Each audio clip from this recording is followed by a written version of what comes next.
Kekuatan kasih-Mu penuhiku,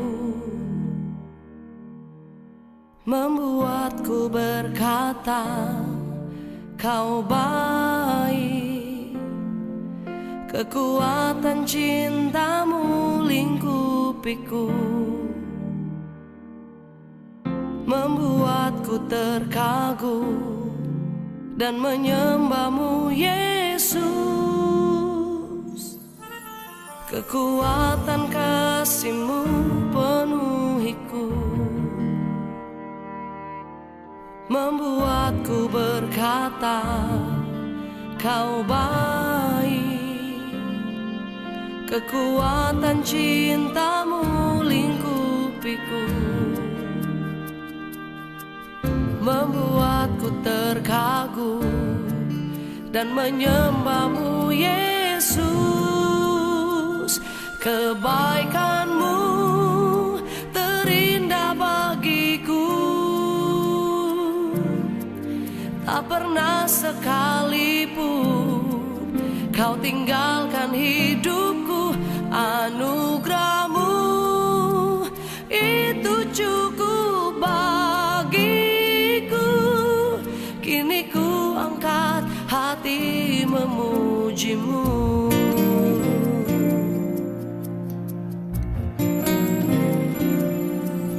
Kekuatan kasih-Mu penuhiku,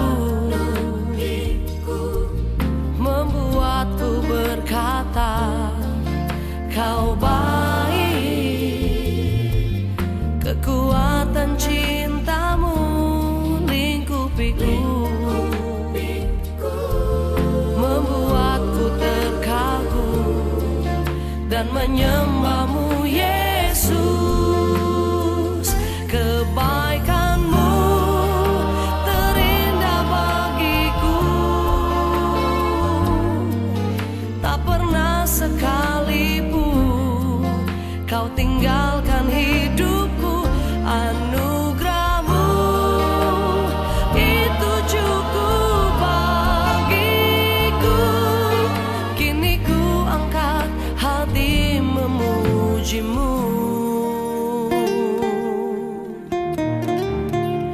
memuji-Mu Allahku.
Saudara jemaat Tuhan yang sangat dikasihi Tuhan, kembali pagi hari ini kita bisa ada dalam morning devotion.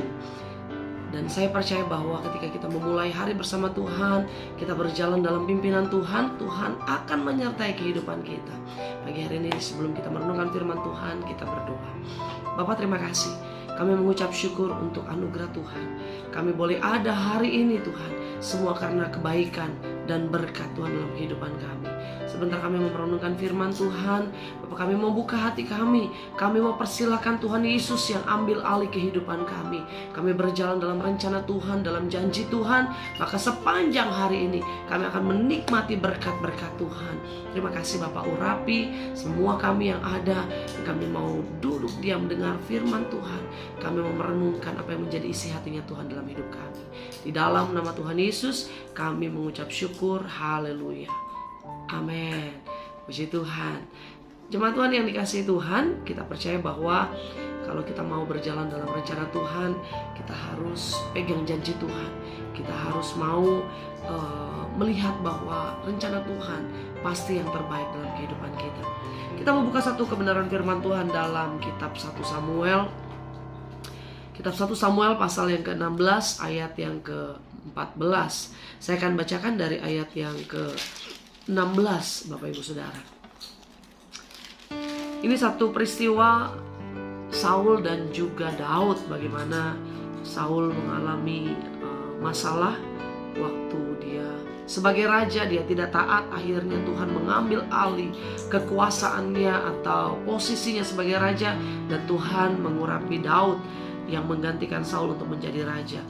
Ketika dia turun tahta dari seorang raja, Saul turun tahta dari raja itu, Raja Israel, maka roh Tuhan pun juga mundur daripadanya. Kita baca dari ayat 14. Tetapi roh Tuhan telah mundur daripada Saul, dan sekarang ia diganggu oleh roh jahat yang daripada Tuhan. Lalu berkatalah hamba-hamba Saul kepadanya, ketahuilah roh jahat yang daripada Allah mengganggu engkau. Baiklah Tuanku menitahkan hamba-hambamu yang di depanmu ini mencari seorang yang pandai main kecapi. Apabila roh jahat yang daripada Allah itu hingga padamu, haruslah ia main kecapi, maka engkau merasa nyaman. Saudara, pagi hari ini sebelum dengar firman Tuhan, saudara dengar satu pujian tentunya. Waktu kita dengar satu pujian itu bisa menguatkan kita, meneguhkan kita, bahkan membawa kita masuk dalam keintiman bersama dengan Tuhan. Ternyata musik itu Tuhan pakai untuk bisa kita masuk dalam hadirat Tuhan. Tuhan bertaht atas pujian. Tapi juga jangan salah bahwa musik juga dipakai oleh iblis untuk masuk dalam rancangannya.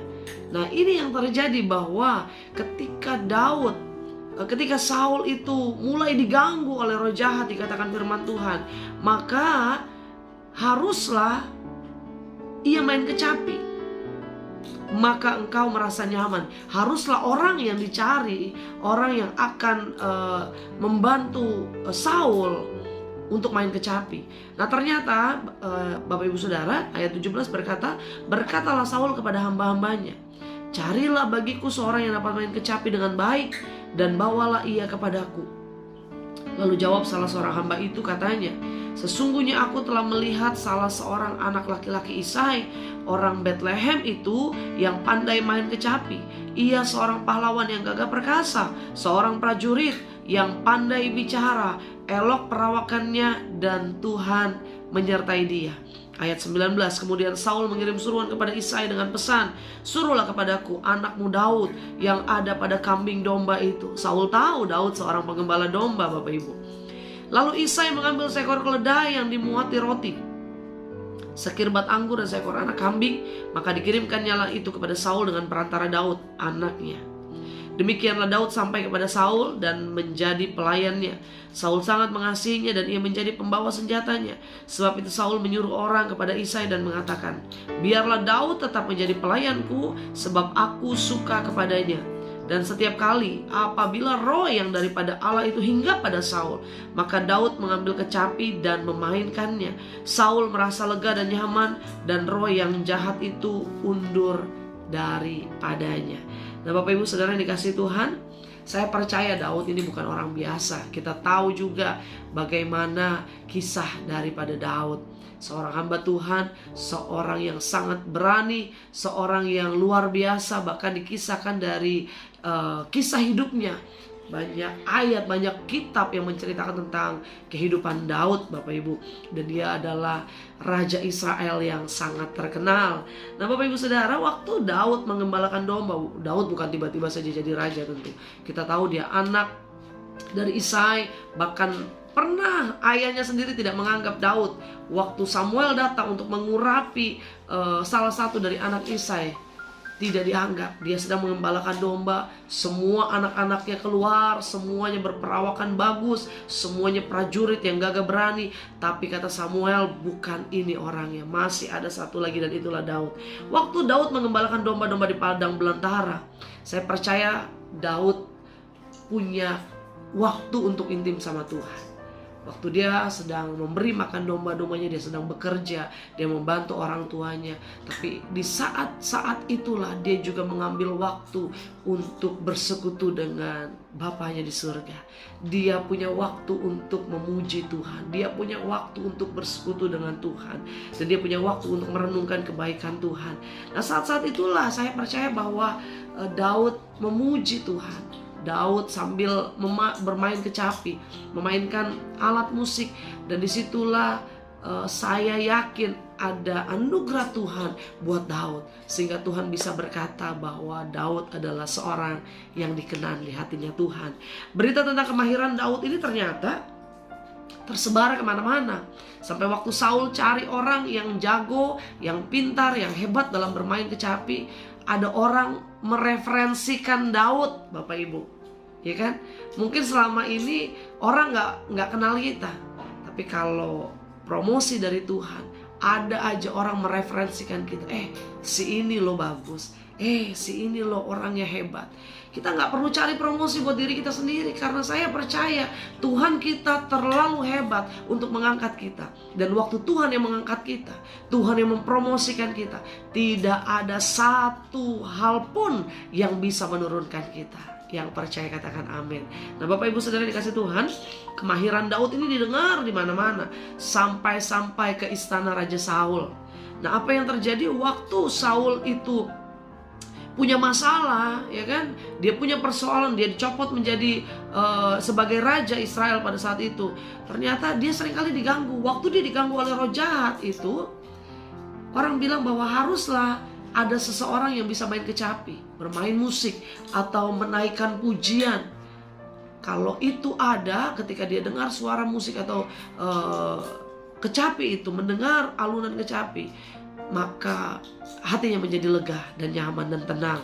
Nah, waktu orang menyarankan, ada nih satu orang, dia hebat sekali main piano lagi, dia hebat sekali main kecapi, ya kan? Bahkan bukan hanya itu, promosinya luar biasa. Aku telah melihat, kata salah seorang hambanya Saul ini, ada seorang anak laki-laki Isai, orang Bethlehem, pandai main kecapi. Ia seorang pahlawan. Saya percaya kenapa dia disebut pahlawan, karena ada kisah bagaimana dia mengalahkan Goliat, Bapak Ibu. Yang gagah perkasa dikatakan, seorang prajurit yang pandai bicara, elok perawakannya, dan yang terakhir ini yang luar biasa. Dan Tuhan menyertai dia. Apa yang terjadi? Kalau Tuhan menyertai kita, semuanya pasti beres. Amin. Semuanya pasti luar biasa. Nah, waktu Saul dengar itu, Saul langsung bilang, panggil deh orang itu, coba bawa ke saya, kita lihat apakah betul apa yang kamu katakan. Suruh dia main kecapi di depan saya, dan apa betul itu terjadi. Saya bisa kembali hidup dengan tenang, hati saya bisa kembali nyaman, damai.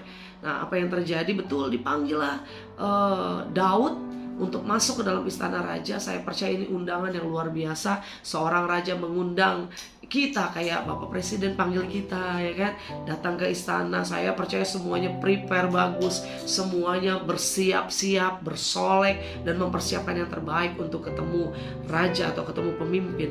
Dan memang betul, ini juga disiapkan oleh Isai. Di ayat yang ke-20, Isai menyiapkan, karena tahu anaknya Daud ini mau bertemu dengan raja. Isai menyiapkan segala sesuatunya dan membawa sesuatu untuk Saul melalui Daud. Nah, waktu Daud sampai kepada Saul, dia lihat anak ini luar biasa sehingga Saul sangat mengasihinya. Diangkatlah Daud menjadi seorang pengawalnya, pembawa senjatanya. Dan ayat yang ke-22, ayat yang ke-23, dan setiap kali apabila roh yang daripada Allah itu hinggap pada Saul, maka Daud mengambil kecapi dan memainkannya. Saul merasa lega dan nyaman, dan roh yang jahat itu undur daripadanya. Memulai hari ini, ayo mulai dengan pujian, mulai dengan nyanyian, mulai dengan ucapan syukur. Sehingga hari ini betul mungkin ada masalah, ada tantangan, ada persoalan di depan kita. Mungkin di tengah pekerjaan, di tengah keluarga, di tengah studi sekolah anak-anak kita. Namun kita mau ketika kita bawa pujian kepada Tuhan, maka firman Tuhan bilang apa?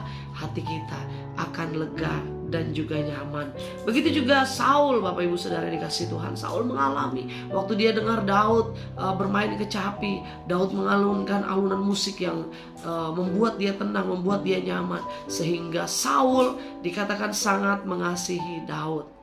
Kalau hidup kita penuh dengan pujian kepada Tuhan, hidup kita penuh dengan tuntunan Roh Tuhan, maka sepanjang hari yang akan kita lalui menjadi hari yang penuh dengan luar biasa. Saya percaya ini bukan karena kecapinya Daud yang bagus, kecapinya Daud made in negeri mana gitu kan ya, hebat, mahal, harganya, bukan. Tapi lebih dari itu, bukan soal alatnya, bukan soal barangnya, tapi terlebih dari itu karena ada kuasa Allah yang menyertai Daud. Ayat yang ke-18 bagian terakhir dikatakan apa? Tuhan menyertai dia. Tuhan menyertai Daud, sehingga kemanapun Daud pergi, kemanapun Daud berjalan, orang menyukai Daud. Bapak Ibu Saudara, hari ini berjalan dengan Tuhan. Kalau kita mau melihat Tuhan berkarya dalam hidup kita, ayo kita mulai hari ini dengan pujian. Tuhan, berjalanlah bersama dengan saya.